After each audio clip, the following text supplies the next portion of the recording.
ہیں 500 روپے۔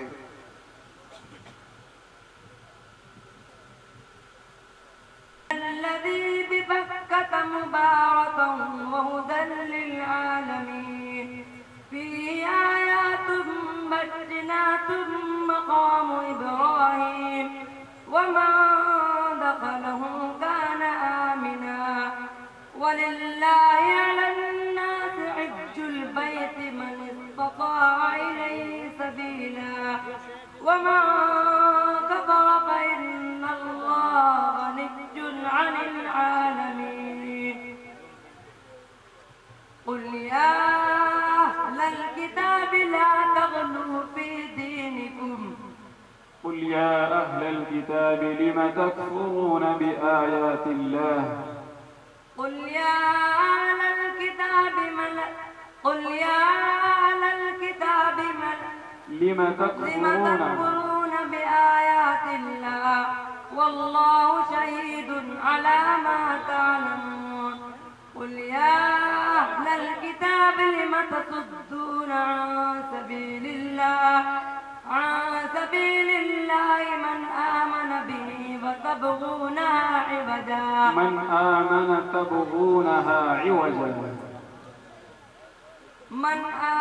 تبغونها عوجا بس ويعبدون من دون الله ما لا يملك لهم رزقا من السماوات والأرض شيئا ويعبدون من دون الله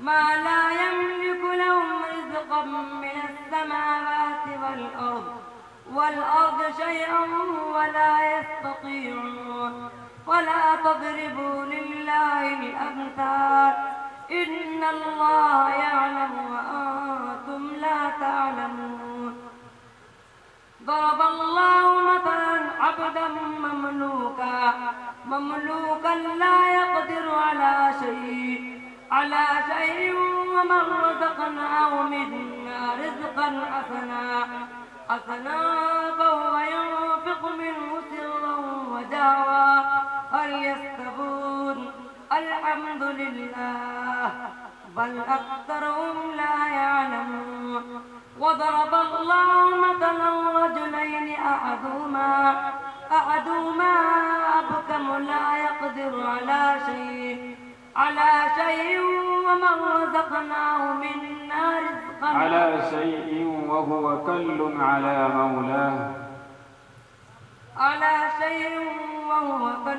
على مولاه أينما يوجهه لا يأتي بخير هل يستوي ومن يأمر بالعدل وهو على صراط مستقيم ولله غيب السماوات والأرض رزقا من السماوات تنوین کا کون سا فائدہ ہوگا؟ قاف کا مخرج بیان کیجئے زبان کی جڑ اور اس کے مقابلوں پر ٹکالو یا کا مخرج بیان کیجئے زبان کے بیچ اور اس کے مقابلوں پر ٹکالو جائیے بھئی یہ مائک والے جہاں بھی میری آواز سن رہے ہو فوراً مدرسے میں پہنچے وہاں لائن کے تار ہٹے ہوئے ہیں سمر سیول بھی نہیں چل رہا ہے مہمان کھانا کھا رہے ہیں اس لیے بہت جلدی جا کر کے وہاں دیکھ لیں اور ہمارے باہر سے آئے ہوئے عمومی مہمان ان کے لیے کھانے کا نظم چل يود الذين كفروا لو تسوى بهم الأرض يومئذ يود الله أكبر نعرہ تکبیر الله أكبر علماء دیوبند زندہ باد علماء دیوبند زندہ باد علماء دیوبند زندہ باد مولانا شیخ قاسمی زندہ باد مولانا شیخ قاسمی زندہ باد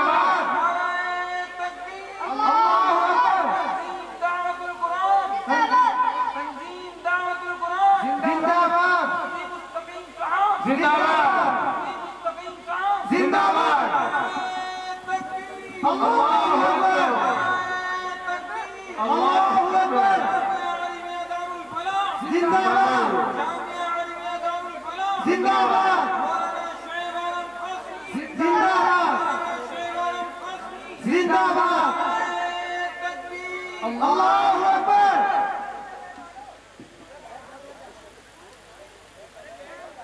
کیونکہ جلسے کی کارروائی شروع ہو چکی ہے اور علماء کرام اسٹیج پر تشریف لا چکے ہیں.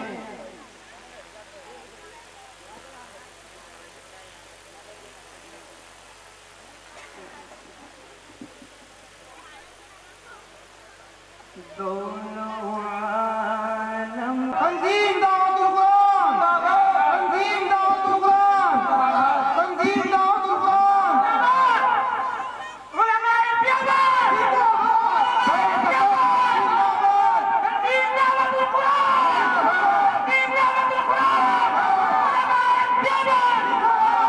السلام علیکم ورحمۃ اللہ وبرکاتہ. حضرات، انتہائی ایک ضروری بات کہی جا رہی ہے، اس لیے آپ حضرات سے غور کرنے کی درخواست ہے. ابھی اس سے پہلی بار نشست میں ایک بات کہی گئی جو قاری محمود صاحب کی جانب سے ہے. انہوں نے یہ بات کہی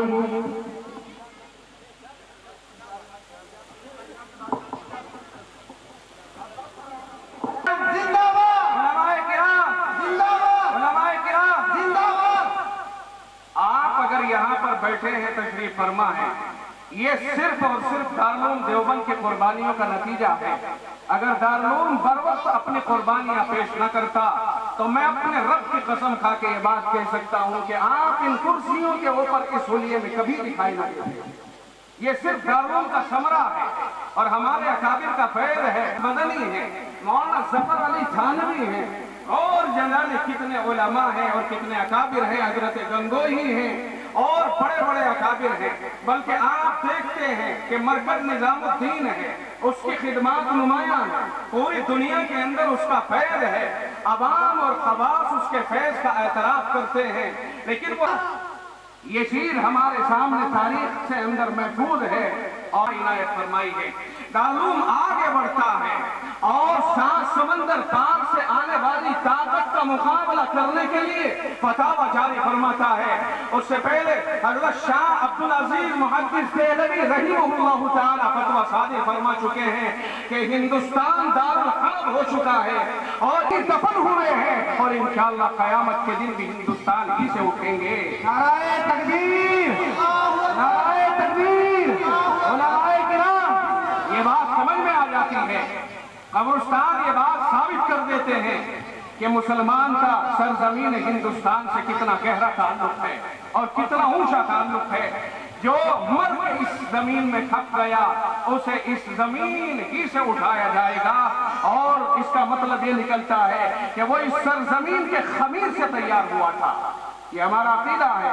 سیدنا ابو ہریرہ رضی اللہ تعالیٰ عنہ کی روایت میں ہے، منها خلقناكم وفيها نعيدكم ومنها نخرجكم تارة أخرى. اللہ تعالیٰ خود ارشاد فرماتا ہے کہ ہم نے تم کو اسی زمین سے پیدا کیا، اسی زمین کے اندر ہم نے تم کو لوٹا دیا اور لوٹا دیں گے، اور اسی زمین سے ہم تم کو پھر دوبارہ اٹھائیں گے.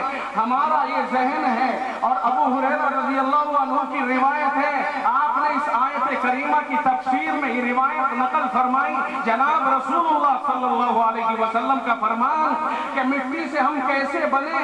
فرمایا جس سرزمین میں اللہ کو دفن کرنا ہوتا ہے اسی سرزمین کی مٹی اور خاک منگوا کے ماں کے بطن کے اندر اور رحم کے اندر نطفے کے اندر ملا دیا جاتا ہے اور باقاعدہ مٹی کے اجزاء کو ماں کے پیٹ میں پہنچایا جاتا ہے. ان اجزاء سے مرکب ہو کر کے انسان بنتا ہے اور جس سرزمین کے اجزاء اس میں ملائے جاتے ہیں حالات کچھ بھی بنے اسی جگہ پہ جا کر کے وہ انسان دفن ہوگا. جو لوگ ہمارے بارے میں یہ سوچتے ہیں کہ ہم ہندوستان میں مثال کے طور پر اس حق کے اعتبار سے نہیں ہیں جس حق سے ہم اپنے آپ کو سمجھتے اور سمجھاتے ہیں، وہ لوگ غلط فہمی میں پڑے ہوئے ہیں. ہندوستان کی سرزمین پر ہمارا حق ہی نہیں، ہمارا جز ہے ہندوستان کی زمین اور ہم ہندوستان کی زمین کے جز محسوس کرتے ہیں اپنے آپ کو. یہ ہمارے قبرستان ہمیں بتاتے ہیں کہ اجزاء تھے تبھی تو اسی جز کے ساتھ میں شامل ہو گئے.